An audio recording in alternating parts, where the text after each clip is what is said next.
Tonight, the congressman who's been called the intellectual godfather of the Tea Party, a man who came in second, but just barely, to Michelle Bachmann in the Ames straw poll this weekend. Joining me now is Republican Ron Paul. Ron Paul, you're the most untalked about contender today after this weekend I can ever remember. You should be getting as many headlines as Michelle Bachmann. You nearly be here, and yet, oddly, the media seem completely obsessed with her and not obsessed with you. Why is that? Well, I should be asking you. You're part of the media. It's the media that picks and chooses, so I should ask the media what's going on here. I'm making my statement. I've got you on my show. So I'm looking for an explanation, too. But, my supporters are convinced. They're afraid of me. They don't want my views out there. They're too dangerous. We want freedom, and we're challenging the status quo. We want to end the war. We want a gold standard. And their views that the people just can't handle. They can't handle all this freedom. They want dependency. They want socialism and welfareism. So I think they don't like to hear our views. But I think we'll make the best of it, and we'll do very well. I think that the Internet still is alive and well, and programs like yours will still have me on. Well, we certainly will, because it's a fascinating part of the preliminary stage, if you like, of the election battle. What do you think of Michelle Bachmann? She clearly thinks that she has a chance now of becoming the nominee. What is your view? Well, she does. Her name's on the ballot. She did very well in a straw poll, and she does identify with, some independent thinking people. She does not want to be seen as status quo in the establishment. So I know her well, and we've been friends. I just disagree with her views because I don't think she's that far from the status quo as I would like her to be, and I would like this country to be. So her views are quite different on personal civil liberties and different on foreign policy, and therefore they will be different on personal liberty and spending habits as well. I mean, a lot of Democrats are putting it about today that Michelle Bachmann and you are threats and should be taken seriously or dangerous. That normally means a coded language for they would love you both to do well because it'll rip the Republicans in half and probably guarantee President Obama wins the next election. Well, I don't know. I'm not too frightened about that. I think I do very well with the independents, and, even your own station there, when you do polling, I come out either first or second against Obama. So I think the Democrats fear me. When they try to pick who they want to run against, when the Democrat picks, they say, well, we'd fear mostly John Huntsman. That's who we fear. They never bring up the subject that I would slash into Obama's civil libertarian viewpoints. He doesn't really follow through on belief in personal liberties. And he does not, support, ending the wars. He expanded the wars. So the progressive base has really left Obama. So I think the establishment that doesn't want the status quo challenge would be most opposed to me. And quite frankly, the leadership in both parties are very supportive of the wars, are very supportive of the Federal Reserve. They're very supportive of the entitlement system. So therefore, both media and party-wise, they would be very, very nervous about us getting the expression of support that we've got, and they want to squelch it if they can. So I don't think it's unusual. I've been used to this. This has been going on for a long time. So this is nothing exactly new. Sometimes I'm very pleased with the progress we're making, and when we can win a poll, essentially tied in this poll in Iowa, I think it shows great strength for our viewpoints and for our campaign. But tell me this, I mean, you're 75 years old now, you've served 12 terms in Congress, you've had 2 unsuccessful runs at the White House, and yet, perversely, despite all that, you actually have arrived at a position now where your views are more and more in line, I would imagine, with many average Americans. They are fed up with Washington behaviour. They can see that there is a need to cut spending dramatically. I would imagine most Americans are beginning to think that the troops should come out of Afghanistan and Iraq as well. This could be your time, couldn't it, Ron? But it might be your last chance. I would think we do have a very good chance, but I usually summarize this when I'm at the rallies where we have good turnouts, and I get a lot of applause. Freedom is popular. People like to be free, and especially when they see the failure of government. That's why so many people are coming our way, even those who would like these government programs and depend on governments. They realize we're flat out broke. This is one of the reasons why we're getting support on ending these wars. Even if they say, well, we need to be over there, we need to fill the vacuum, and we're afraid things are going to happen. But they know we can't afford it. We have to borrow the money. We fight these wars. And they're talking about starting new ones all the time. We can't even keep up with all this. So this is very popular with the young people especially. Freedom is a fantastic idea. And when you see the failure of government, we become more popular, our views become more prevalent, and we are more mainstream than ever before.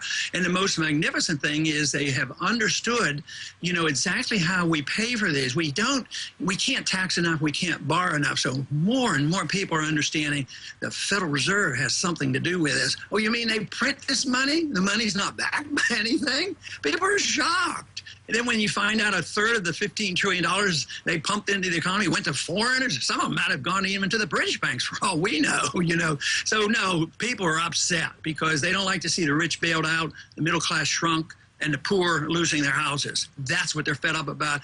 And the Austrian Free Market School of Economics explains it. We predicted it would happen. And believe me, the people are waking up to that fact. Let me put this to you, Ron, because you're a charismatic guy. You did very well in this straw poll. It doesn't mean an awful lot, but it's an indicator that you have a popular vote there. You nearly won it. What I hear about you is very experienced, charismatic, people like you, but the thing that holds you back is when you stray into extremity. You know, they don't like the fact you're so completely opposed to any foreign aid. They don't like the fact you want to legalize heroin.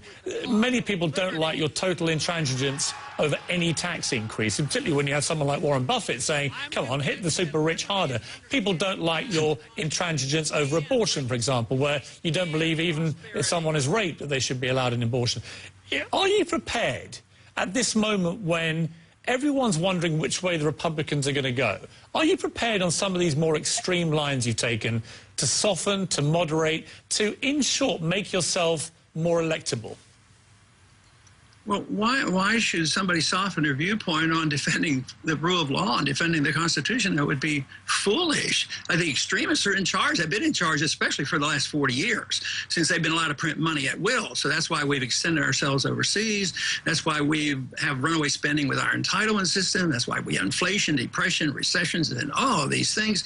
That is so extreme. This idea that you have, you know, a couple trillion. This year, our entitlements and debt has obligated our people to $5 trillion. And they think I'm extreme? I mean, this is weird. And they say, oh, no, we'll just print up the money, you know, and everybody will be wealthy. But unfortunately, they give out the money and it goes to the wealthy people. The poor get poorer.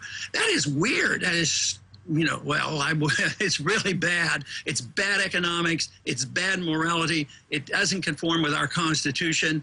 And the people know this. They're really waking up to this. And this seems to be, most people come up to me and they say, what you say is common sense. It's not like I'm spouting off some extreme position. Yeah, hang on, Ron, hang on a second. Yes. Hang on a second. I don't think people are rushing up to you in the streets of America saying, legalize heroin, that's common sense, are they? No, and in fairness to me, I've never used the word heroin once in a campaign ever in 30 years. So it's somebody in the media says, oh, now we're going to interpret what he said. This might mean that he would allow the states to do such and such. All I'm saying is people ought to have freedom of choice, just as you have freedom of choice in your First Amendment rights, picking and choosing what you do and say on TV. I just think personal choices.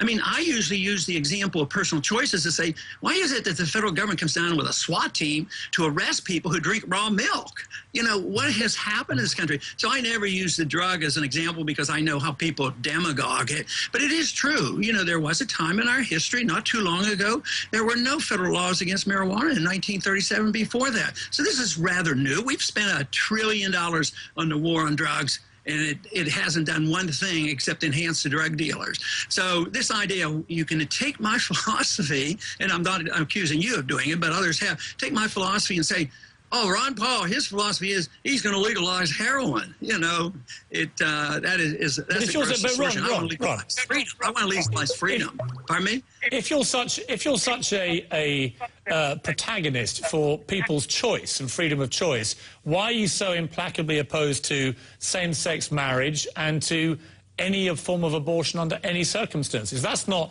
supporting choice. I think you're mixed. I think you're mixed up. I'm against the marriage amendment, and I believe people can do what they want. I don't even want the government involved in marriage. Anybody can do what they want and call it whatever they want. They shouldn't force their will on other people. And on abortion, I just recognize as a physician and a scientist that life does exist prior to birth. There's a legal right to it, and there's a biological definition of it. And most people don't think about it. That if you say that the woman has a right to do what she wants with her body and what is in her body, that means that an 8-pound baby a month before birth can be destroyed and the doctor be paid for it. There's something awfully bizarre about a society that says, oh, that's okay because it's the woman's body. And every argument for all abortion endorses the principle that you can take that life and abort it and kill it. And I had to witness this. It's very, very disturbing. So I think that somebody has to speak for the weak and the small, and they do have legal rights. If you're in a car accident and a woman's pregnant and her baby dies, this is homicide. You've committed a very serious crime. You killed a life. So this whole thing that is simple, the woman's right to do what she wants with her own body, no, you have to deal with the fact. You have to decide, is there a real life there? And there is a real life there. I'm liable as a physician. If the woman comes in, if she's a week pregnant or 10 months pregnant or was 9 months pregnant, if I do something wrong, rightfully so, I can be liable for injuring the fetus. So if I give her the wrong medication, I'm liable for this. To pretend that life doesn't exist, that's like putting blinders on.